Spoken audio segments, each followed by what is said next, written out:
Habari za wakati huu mpenzi mtazamaji, na karibu katika channel yetu.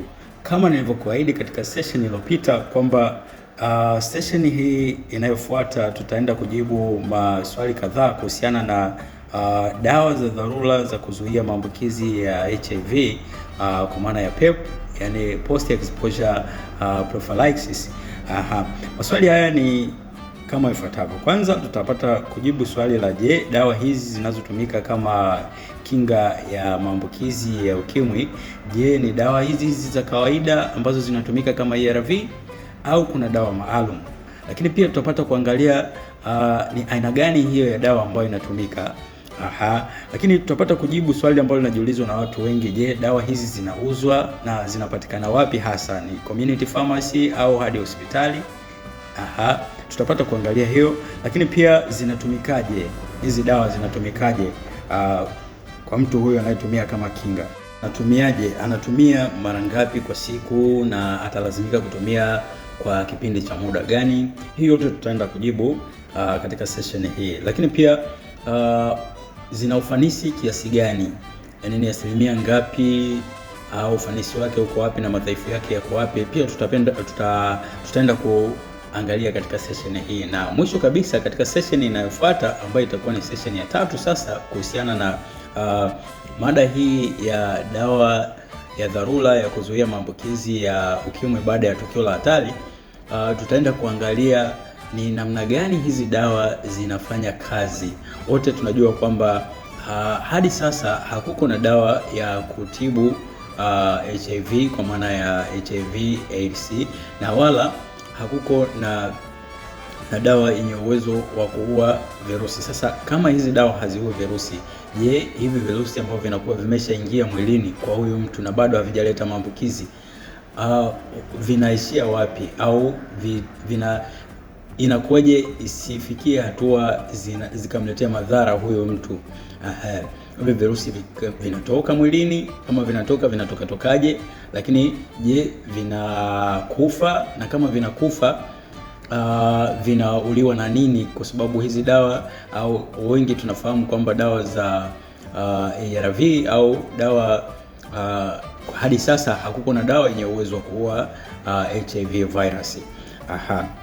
Moja kwa moja kabisa tuanze na swali letu la msingi. Je, dawa hizi zinazotumika kama PEP au post exposure prophylaxis au kinga dhidi ya maambukizi ya ukimwi baada ya tukio la hatari, je, ni dawa hizi za kawaida ambazo ni za ARV au kuna dawa maalum ambayo hutumika?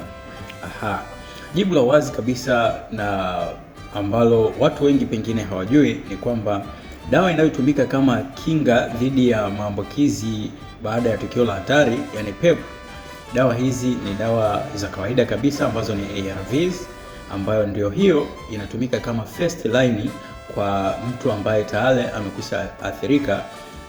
Ndio dawa ya mstari wa kwanza ambao anaanza nayo.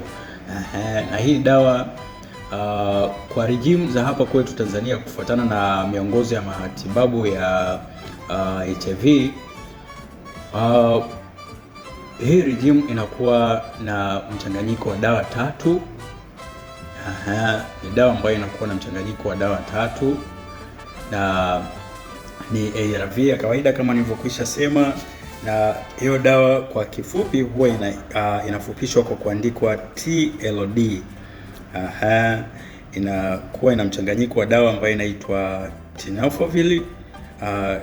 tenofovir disoproxil fumarate, ambayo huwa inafupishwa kwa herufi T. Halafu kuna mchanganyiko wa dawa nyingine ya pili ambayo inaitwa lamivudine, ambayo inafupishwa kwa kuandikwa L, na dawa nyingine ya tatu ambayo ni dolutegravir, ambayo hii kufupishwa kwa kuandikwa D, na hivyo kupata hii initial ya TLD. Lakini katika hizi dawa 3 na zenyewe zina initial zake. Kwa mfano hii ambayo inakuwa inawakilishwa na leta T kwa maana ya tenofovir disoproxil fumarate, yenyewe huwa inafupishwa kwa kuandikwa TDF. Alafu lamivudine yenyewe huwa inafupishwa kwa kuandikwa 3TC, na hii dolutegravir yenyewe huwa inafupishwa kwa kuandikwa DTG.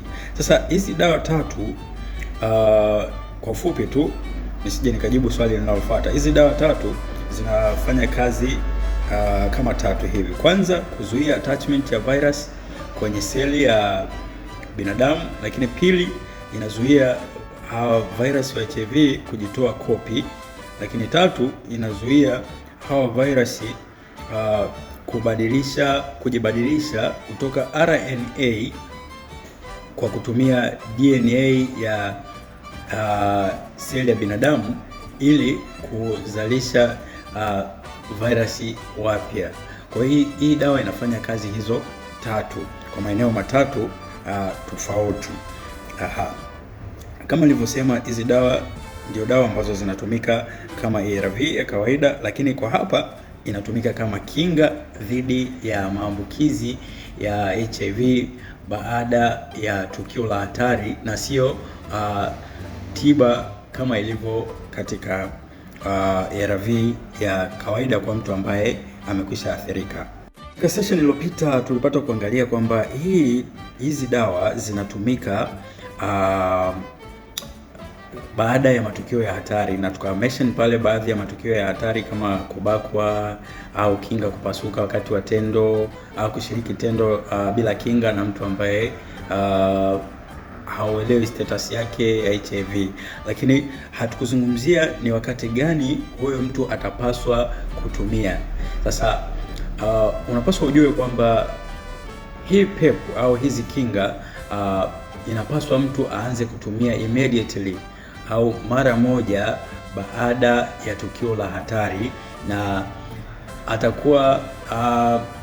atakuwa anaweza akatumia ndani ya masaa 72. Baada ya masaa 72 kutoka tukio la hatari, hizi dawa zinakuwa hazina maana tena, yani haziwezi zikatumika kama kinga tena baada ya masaa 72. Kwa nini? Kwa sababu baada ya muda huo hawa virus wanakuwa tayari wameshafanya hiyo process ambayo kimsingi ndio inayozuiwa na hizi dawa. Kwa hiyo baada ya siku 3 usihangaike kabisa kutafuta hiyo PEP au post exposure prophylaxis. Na dawa hizi, nirudi nyuma kidogo, hii dawa iko katika fixed combination, yani mara nyingi kwa sasa hivi inapatikana kama kidonge kimoja ambacho ndani yake kina dawa 3. Na mtu atakuwa anatumia kidonge kimoja kila siku kwa muda utakaoelekezwa, na mara nyingi huwa ni siku 28 kwa maana ya mwezi mmoja. Sasa niende kwenye swali ambalo je, ni muda gani utakuwa haupaswi kutumia hii, au ni watu gani watakuwa hawapaswi kutumia hii PEP au post exposure prophylaxis? Kwanza kabisa, kama nilivyosema, muda wa kutumia ni ndani ya masaa 0 hadi masaa 72 tangu tukio la hatari litokee. Na kwa angalizo, hizi dawa hazitatumika kama tiba, hizi zinatumika kama kinga. Kwa hiyo baada ya masaa 72, kama mtu patwa na tukio la hatari na masaa 72 yamepita, huyo mtu anakuwa hatakiwi kutumia hizi dawa tena, kwa sababu zinakuwa hazina msaada. Lakini pia dawa hizi hazitumiki kwa mtu ambaye tayari amekwisha athirika. Kama mtu tayari amekwisha athirika, hizi dawa zinakuwa hazina maana tena.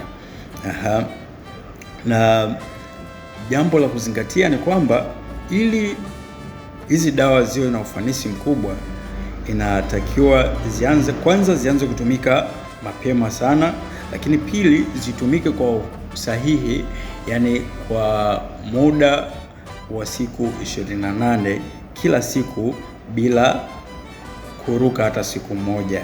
Hilo ni jambo la msingi sana. Swali letu jingine ambalo niliahidi nitalijibu ni je, hizi dawa zinapatikana wapi? Na hapa watu wengi sana ambao wanakuwa wanapitia haya matukio ambayo tunaita matukio ya hatari, wanakuwa hawajui wapi watazipata hizi dawa. Hizi dawa zinapatikana katika vituo vya afya na sehemu yoyote ambayo yenye huduma ya CTC au huduma ya kutolea dawa za kufubaza makali ya virusi vya ukimwi, yani huwa inafupishwa inaitwa CTC. Sasa utazipateje? Dawa hizi haziuzwi kama nilivyokwisha sema katika utangulizi. Kwa hivyo ogopa matapeli, usije ukarubuniwa au ukatapeliwa.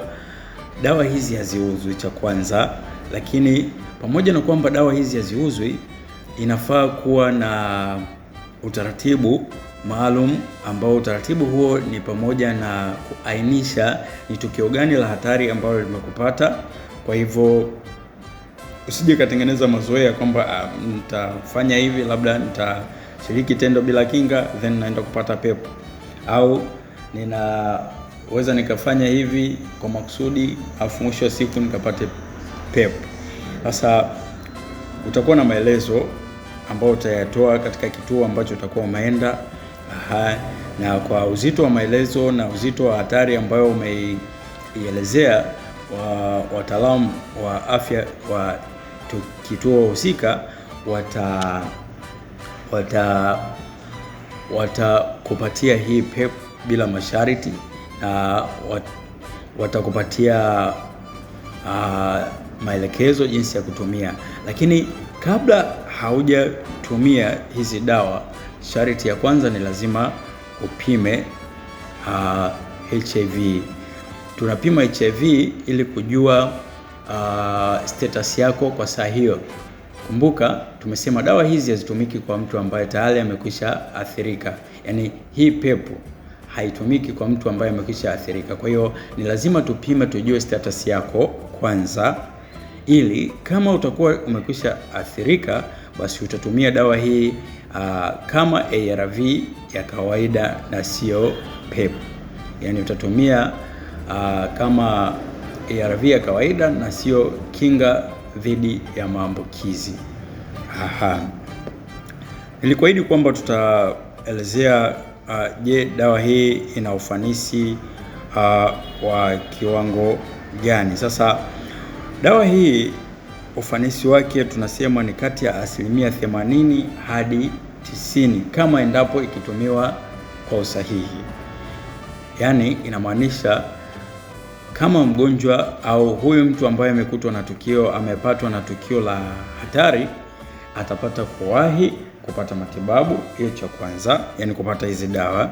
Lakini pili, kitumia kwa usahihi kama litakavyokuwa imeelekezwa, kwa maana ya kwamba anameza kila siku kwa muda wa siku zote 28.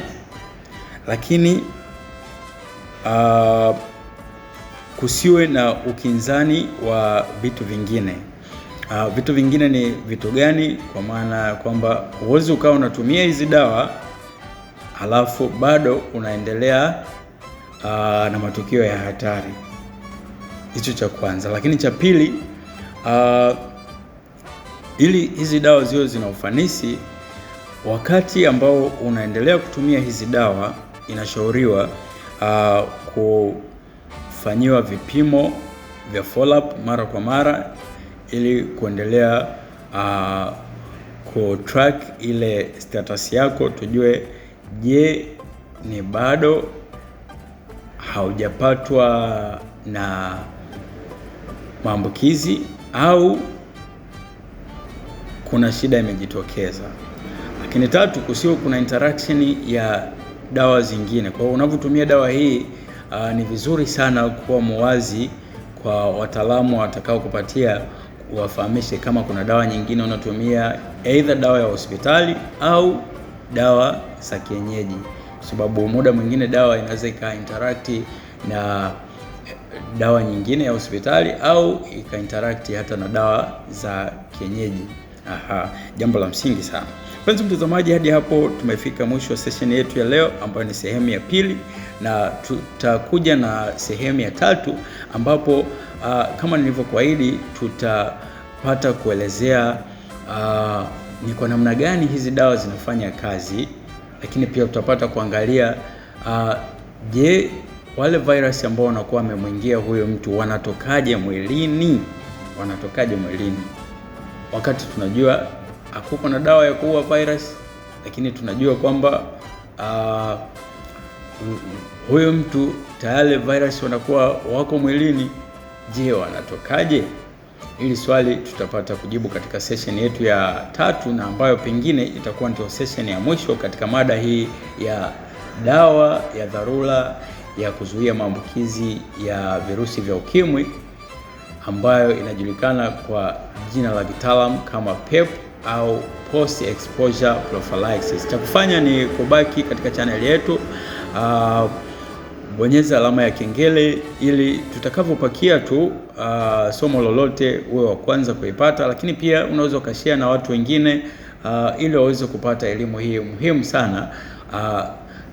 Kwa uzoefu wangu, watu wengi hawako na elimu inayohusiana na dawa hizi za dharura, na mara nyingi watu wamekuwa wakienda katika community pharmacy, watu wanaulizia kama wanaweza kupata hata kwa kununua, lakini dawa hizi zinatolewa bure na zinapatikana karibia nchi nzima, kutokana na kwamba vituo vya kutolea dawa za kufubaza virusi vya ukimwi zinapatikana almost katika kila kata, katika kila eneo nchi nzima, lakini pia vituo vya binafsi inapatikana pia. Kwa hiyo hizi dawa zinapatikana kiurahisi kabisa, kwa hivyo usiogope. Subscribe, like, comment na kushare.